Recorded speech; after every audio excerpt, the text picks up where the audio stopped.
Today we're going to be going over making laws, so how laws are made in our country, how all that pretty much goes about. So laws have to start out as bills.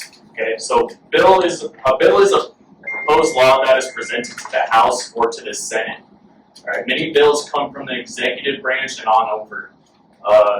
Bills that relate to taxes must come from the House, right? House only.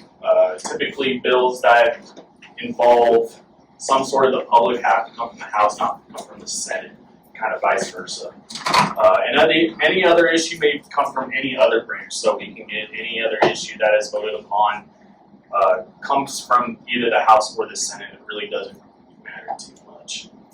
So types of bills. There's a few different types of bills. One is the public bills, so that affects everyone in the nation, right? So like our taxes, or stuff like that. Everything that affects everybody is a public bill.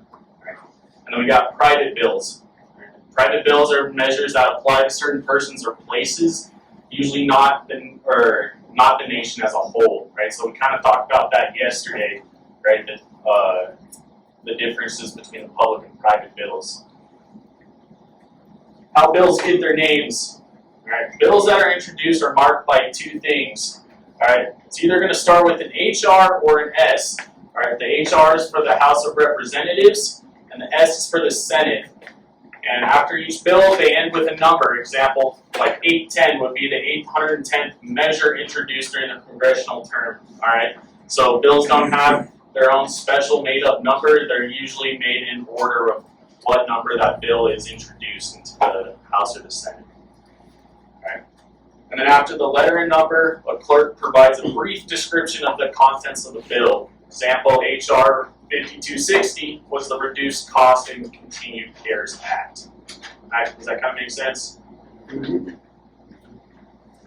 Now we have riders. Riders are a provision not likely to pass on its own, like their own bill.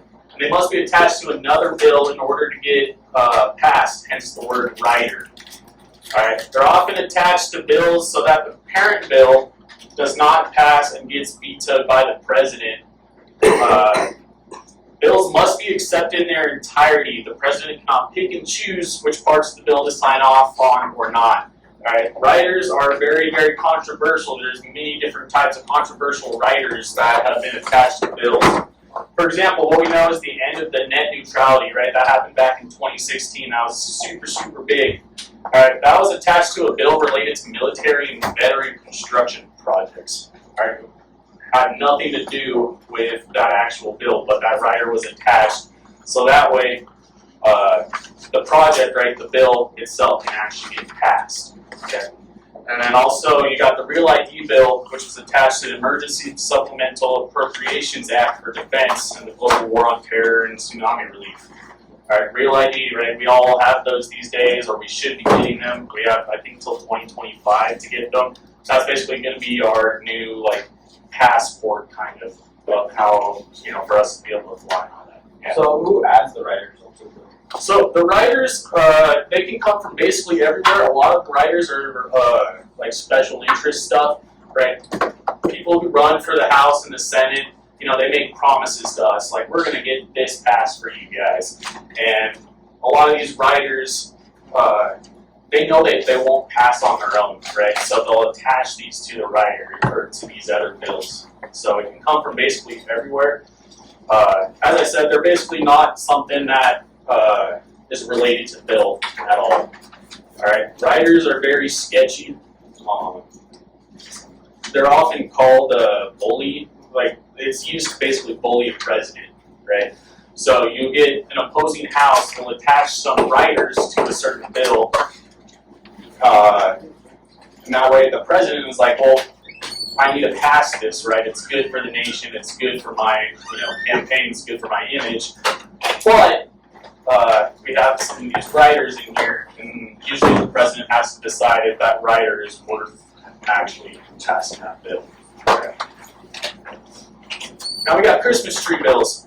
Alright, Christmas trees are often multiple rider bills, right? So it's multiple different riders attached to that bill. Okay. Christmas tree bills are grow as minor bills passed in the House, Senators can also add unrelated amendments to the bill, right? Those are riders itself as well. Those amendments often give tax benefits to special interest groups in the senators' home states and campaign contributors, right? So this is how they kind of do their little sketchy stuff, right? That's how, one of the reasons why Congress and stuff like that isn't often trusted by our public, because they throw in these kind of weird little special interest bills and stuff like that. Now, it got its name from Clinton Anderson, is a Democratic senator from New Mexico. All right, he served from 1943 to 1973. After a farm bill had more than 100 riders attached to it. Okay, so bills don't have to have a certain amount of amendments or amount of riders, right? So they can tax on about however many it takes, basically, right? So he was quoted in the magazine asking about it. They're like, "What do you think about this? Why was there 100 different things?" And he's like, "Well, it's like a Christmas tree, right? There's everything under it for basically everybody, right? So all those riders have different things that benefit different people." Now, bills go to committees, all right? So the chairman of the committee refers it to a subcommittee for review. There are multiple different types of subcommittees, whether it's in the House or the Senate. All right. These committees are the ones that sift through bills and often reject most of them before they're even voted upon. All right. This is what they call pigeonhole. Okay, so some bills don't even pass through the House or the Senate. All right. A lot of bills die within the House and the Senate themselves before they're even voted upon or brought to the president's desk.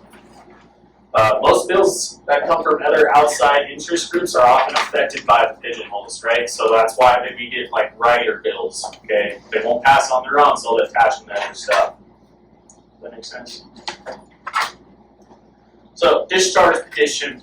What a discharge petition does, it enables members to force a bill that remained in a committee for 30 days to move on. Right? So they have this special little 30-day period where they either got to pass it through or they got to reject it. All right, and then after the 30 days, they'll force the bill to move on, so it goes on to its next step. All right, if the motion is signed by a majority, the bill must report to the floor by the committee. If the motion passes, the House must consider the bill immediately. They can't sit on it for another time period. It must happen right then and there. When it happens, it's often historic, like the Bipartisan Campaign Reform Act of 2022, which changed the federal campaign finance law, how much senators and people, running for positions in office, how much they can actually take in, and set limits on that, basically.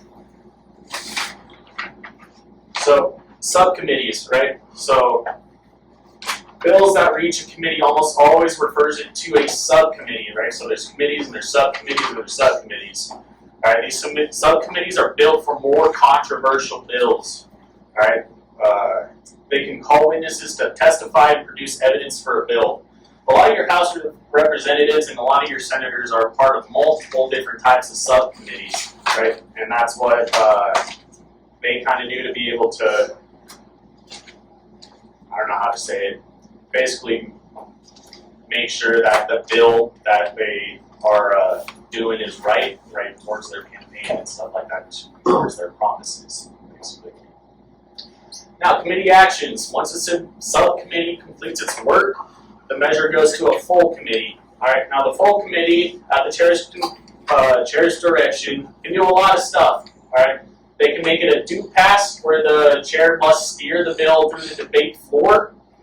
All right. They can either refuse to report it, aka pigeonhole it, right? So it dies, basically. Or they can send it back to change or amend the bill, right? Some bills get sent back because of their contents or a rider that was attached to it. They also can do not recommend that the bill, they do not recommend the bill, meaning that makes the House and the House itself kills the bill. Or they report it to a committee bill who rewrites the measure as a substitute for the bills referred. So when it comes to scheduling bills for debate, bills that pass committees are placed on the calendar. All right, these there are 5 different calendars which each have their own purpose. All right. So we got the union calendar, which refers to those having to do with revenues, appropriations, or government property. We also have our house calendar, which is for all bills that are public bills. And we have private calendars, which is for basically all the other private bills. Right. We have our corrections calendar, when bills are minor and will pass with no opposition. Right. And then we have our discharge calendar for bills in which have been petitioned to be discharged. So, the bills have finally reached the floor. Now what? Well, sort of. It still has committees to go through with the committee of a whole. Alright? The committee of a whole is meant to expedite the process and forms a quorum in which only the majority of the House has to be present. Alright? When House and the Senate is in session, not everybody has to be there for it to go through. Alright? The Speaker is not a part of this process since it's a separate part of the House of Representatives itself. Alright? And then we were talking about yesterday about filibustering. Filibustering doesn't often happen in the House of Representatives, and here's what it is. It's basically they only have 5 minutes for those who support it or against it. They can't filibuster like they can in the Senate. Alright? So they only have 5 minutes for that. So, time to debate. A rule in 1942 or 1842 forbids any member from holding the floor for more than 1 hour without unanimous consent to speak longer. The Speaker has the power to keep those on topic, and they must give up the floor. Now, voting. Voting takes time. A lot of bills are often vetoed, amended, tabled, or struck down. This is what happens when they do voting. Votes are counted by ayes and noes, right? So they'll have whoever it is, I forget the actual name of it, of the person, the clerk, right? It's a voice vote, right? So whatever the majority of the voices go, that's the ayes and the noes. They also do a standing in favor or against and count each individual member. They also do the teller vote or non-electronic, and that's typically what we see today. It's a lot easier. It goes by a lot faster. Now, once the bill is approved, it goes to the Senate.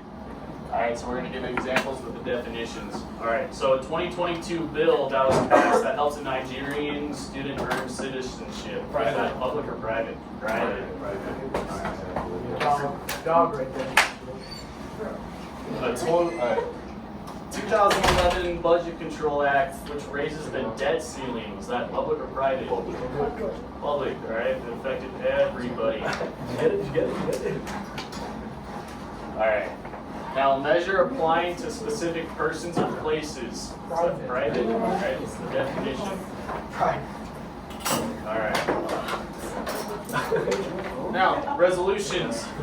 All right, we have definitions and examples, joint, concurrent, and simple. All right.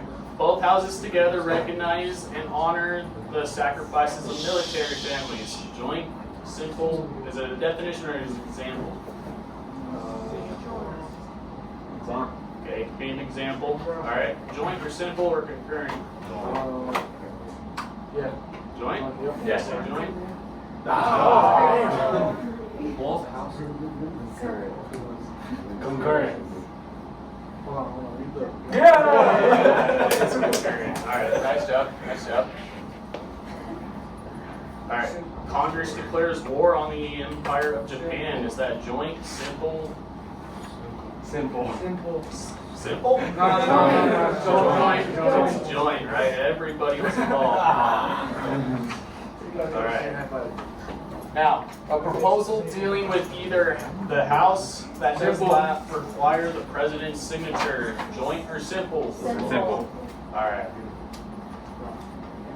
Nice.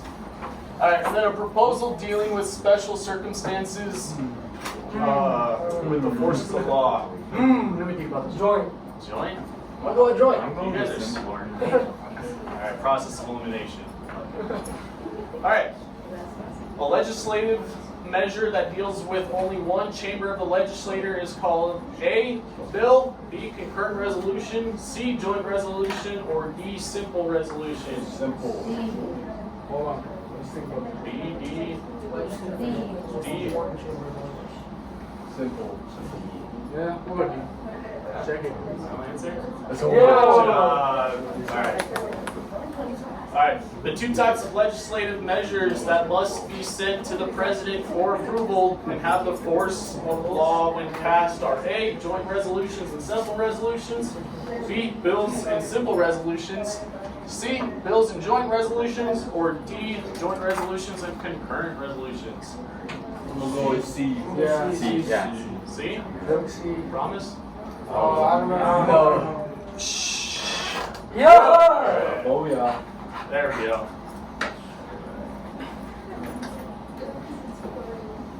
What was that? It? Oh yeah. Yeah. Now we have to do the next one, right? Oh. Oh. Oh, there's a bigger.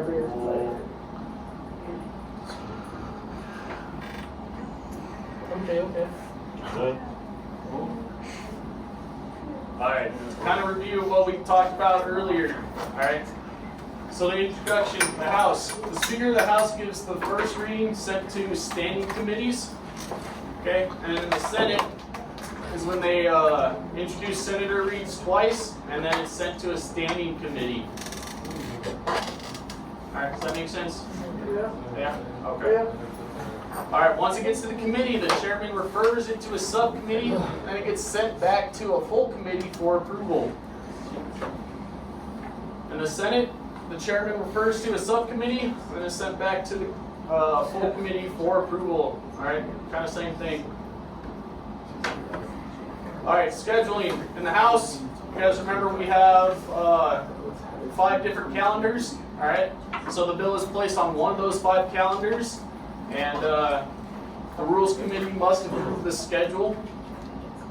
And then for the Senate, the bill is placed on the only calendar called on behalf of the presiding officer. Alright, so again, how we talked about earlier, the House has 5 calendars and the Senate only has 1. Once it reaches the floor, alright, the House bill gets second reading, approved by the committee of a whole, and then the bill goes directly to debate in the Senate. Now when it comes to debating, there are many rules that govern debate proceedings. You guys remember the slides that I talked about earlier. Alright, when it comes to the House, they're only allowed to have the floor for a few minutes, alright, on each topic. But in the Senate, there are fewer rules, alright, and then the use of filibuster is allowed, so they can talk about it for days on end. Do you guys remember what the longest filibuster was? 27 hours. 27 hours. Let's just read about that. Alright. When it comes to voting, there are 4 methods of voting: voice vote, standing vote, teller vote, and electronic roll call vote. Alright. Now there's only 3 different ones in the Senate, so you only have the voice vote, standing vote, and the non-electrical or non-electronic roll call vote. Alright, and then the final steps through the House, the bill gets a third reading, which is signed by the Speaker of the House, and it is sent over to the Senate. And in the Senate, it is signed by the Secretary of the Senate and sent over to the House. Once they get approved, they go to the President's desk, right? Alright, question time. Compared to the House, the Senate rules for debating a bill are very free. Filibustering during a Senate debate is known as attempting to A, stall or kill a bill by talking it to death, B, negotiate an agreement with the majority leader, C, call the vote to the bill floor, or D, break the 2-speech rule and give a third speech. A. A? Go! Alright, what might be the best explanation as to why the House uses an electronic voting system while the Senate does not? Alright, A, the House has so many members that conducting a vote individually can take hours. The Senate has not passed a resolution to install an electronic system. C, the Senate has not approved more funds over the years to update the electronic devices. Or D, the Senate contains many older senators that do not like electronic devices. D dog. Let's try A. Alright, good job. Alright, does that make sense to you guys with that? How long it can take, right? What's the number? 435 members versus just 100. Alright, take a lot longer. Alright. I think that's